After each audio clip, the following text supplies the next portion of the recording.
coming out of the book of Acts, chapter 14. And it came to pass in Iconium that they went both together into the synagogue of the Jews, and so spake, that a great multitude, both of the Jews and also of the Greeks, believed. But the unbelieving Jews stirred up the Gentiles and made their minds evil affected against the brethren. Long time therefore abide they, speaking boldly in the Lord, which gave testimony unto the word of his grace, and granted signs and wonders to be done by their hands. But the multitude of the city was divided, and part held with the Jews and part with the apostles. And when there was an assault made both of the Gentiles and also of the Jews with their rulers, to use them despitefully and to stone them, they were aware of it, and fled into Lystra and Derbe, cities of Lycaonia, and unto the region that lieth round about. And there they preached the gospel. And there sat a certain man at Lystra, impotent in his feet, being a cripple from his mother's womb, who never had walked. The same heard Paul speak, who steadfastly beholding him, and perceiving that he had faith to be healed, said with a loud voice, Stand upright on thy feet. And he leaped and walked. And when the people saw what Paul had done, they lifted up their voices, saying in the speech of Locinia, the gods are come down to us in the likeness of man. And they called Barnabas Jupiter, and Paul Marculus, because he was the chief speaker.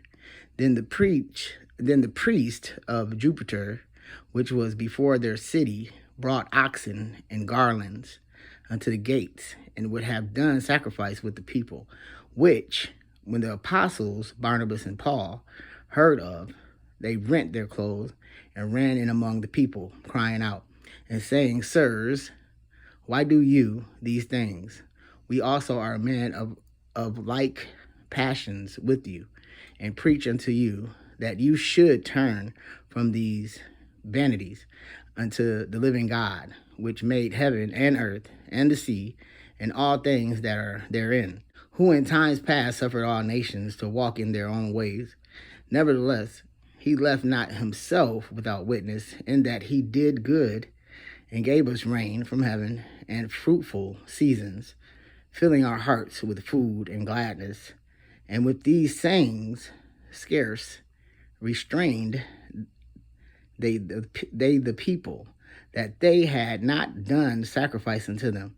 And there came thither certain Jews from Antioch and Iconium, who persuaded the people, and having stoned Paul, drew him out of the city, supposing he had been dead. Howbeit, as the disciples stood round about him, he rose up and came into the city, and the next day he departed with Barnabas to Derbe.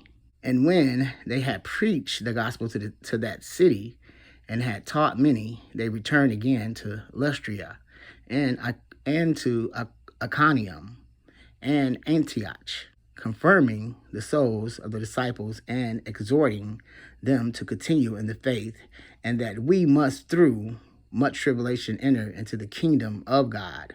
And when they had ordained them elders in every church, and had prayed with fasting, they commended them to the Lord, on whom they believed. And after they had passed throughout Pisidia, they came to Pamphylia. And when they had preached the word in Perga, they went down into Attalia, and thence sailed to Antioch, from whence they had been recommended to the grace of God for the work which they fulfilled.